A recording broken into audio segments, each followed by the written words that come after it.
The air hangs thick with ozone and the ghost of old nicotine, a faint capacitor burn tickling the nose. Dust motes dance in the single neon tube, casting a sickly green glow on hand-labeled vinyl records, stacked beside a war-surplus transmitter, humming with stubborn life.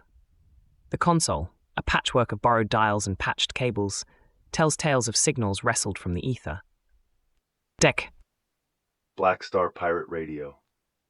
Across Liberdade, the dial sits at 56 Fahrenheit under partly cloudy. Airflow is east at about 5 miles per hour. This is TogeeVision, pulling focus on how we build our own compass in a world designed to spin us around. We assert unwavering autonomy, for self-worth is structural, not contingent on external validation. We discern the architectural signal from the toxic residue. Our first signal comes from the ancient woods, a place where history is written in bark and stone. The Fontainebleau forest, a beloved green lung near Paris, is still reeling after an unexpected blaze. Its impact echoes far beyond the char. Concrete facts detail a devastating loss. Over 500 hectares, nearly 700 acres, of ancient oak, pine, and heathland were incinerated in the area around Bois-le-Roi and La Chapelle-Lorraine. Investigations point to a human origin, though accidental, underscoring the increasing vulnerability of these historic woodlands to drought and human activity. Who is affected? Local families who've walked these paths for generations, artisanal woodworkers whose livelihoods depend on sustainable forest products, and the rich biodiversity of the Gâtinais French Natural Regional Park, including rare birds, reptiles, and insects, now face immediate habitat destruction and long-term ecological disruption. A viable alternative: dedicated year-round fire prevention patrols, informed by indigenous land management practices, coupled with mandatory, community-led brush clearing initiatives and managed firebreak construction around vulnerable villages. These could be funded by a specific regional ecological tax, rather than relying solely on reactive, often overwhelmed emergency services. The chosen next move by authorities is a rapid assessment for replanting, focusing on restoring the green cathedral imagery, but without immediate, comprehensive policy shifts on climate adaptation and forest management, risking a return to a vulnerable monoculture rather than promoting true ecological resilience.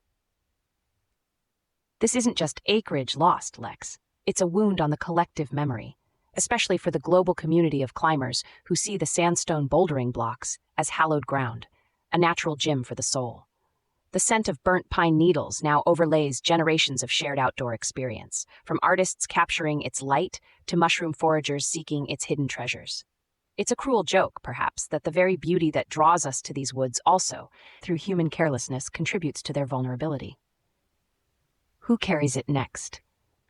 Local conservation groups like Les Amis de la Forêt de Fontainebleau, alongside a newly mobilized network of climbers and residents, are already organizing volunteer cleanup and vigilance, embodying a deep-rooted stewardship that integrates human emotion and logical action, turning confusion into clear, actionable vectors for restoration. A faint crackle of static dances across the worn faders. Patching in a caller, the skeptic. You're on the signal. Togee, this fire is tragic, but aren't these natural events a forest's way of renewal? Who's truly paying for this beyond insurance? The forest will grow back. Caller, the natural cycle of renewal is one thing, but the human imprint on vulnerability is another, especially when it exacerbates such events. The cost extends beyond the immediate fiscal ledger. It penetrates the structural resilience of a community, the provenance of its identity, and its dignity in the face of loss. When we integrate logic and emotion, we understand that this isn't just about trees, but about the integrity of our civic architectures. From a forest fire that burns memory, we shift to a political firestorm that tests loyalty, as India's Prime Minister Narendra Modi arrives in Australia. Next, India's Prime Minister Narendra Modi landed in Australia to a rock-star welcome, yet the underlying current of human rights protests challenges the diplomatic facade, forcing a re-evaluation of national self-worth. Debrief like designers, log the friction, script a small rule bend, and try it live. concrete facts reveal a stark dichotomy. Thousands attended the community event at Sydney's Kudos Bank Arena, showcasing significant diaspora support and the strategic importance of the Indian-Australian relationship. However, outside, Sikh and Kashmiri groups, alongside Amnesty International Australia, highlighted grave concerns over press freedom, minority rights, and the Citizenship Amendment Act (CAA) in India, specifically mentioning the targeting of journalists and activists. Who is affected? India's minority populations and human rights defenders face continued suppression, while Australia's Prime Minister Anthony Albanese faces exposure for balancing strategic trade agreements and geopolitical alignment with Quad partners against Australia's stated commitment to democratic values and human rights. A viable alternative. Albanese could have publicly and diplomatically raised specific human rights concerns during the joint press conference, perhaps linking future economic partnerships to measurable improvements on civil liberties and rule of law, rather than solely emphasizing bilateral trade and strategic convergence. This would have asserted Australia's values structurally. The chosen next move is clear: Australia prioritizing geopolitical alignment and economic partnerships, continuing robust diplomatic engagement with India, while allowing protests to play out on the fringes, effectively compartmentalizing dissent from high-level diplomacy. This reception isn't just about politics, Lex. It's a powerful cultural performance, echoing ancient Durbar ceremonies where a leader's presence solidifies community identity abroad. Modi's charismatic appeal, amplified by a fervent diaspora, creates a potent emotional vector. Yet the counter-protests, with their handmade signs and resonant chants, are also a profound expression of identity, asserting dissent as a core tenet of resilient civic architecture. They use clear analysis to cut through the spectacle, reminding us that true dignity lies in accountability. Who carries this next? Both the diaspora organizations celebrating Modi and the human rights advocates challenging him will continue to shape the narrative within Australia's multicultural landscape, demonstrating how varying cultural forces build different forms of inner and civic architectures. They are each asserting their own autonomy within this complex dynamic. A tube amp hums, a low, resonant thrum against the floorboards. Caller's on. Go ahead. Togee, isn't it naive to expect Australia to jeopardize a crucial economic and strategic partnership for a few vocal critics? The benefit of strong trade outweighs the diplomatic cost of these protests. Your point on strategic pragmatism is clear, caller. But the architecture of consent isn't always about the biggest ledger item. It's about the foundational integrity of a nation's values. To integrate logic and emotion is to understand that a nation's self-worth, its very structural integrity, is compromised when it sacrifices its core principles for transactional gains. We must practice sharp discernment to separate true diplomatic signal from the toxic residue of convenient silence. From global diplomacy clashing with local dissent, we now turn to a global celebrity's voice amplifying local resistance against a luxury development in Albania. Finally, Dua Lipa has called Albanian protests against a Jared Kushner-backed resort inspiring, injecting celebrity power into a local land dispute that questions who truly owns a nation's provenance.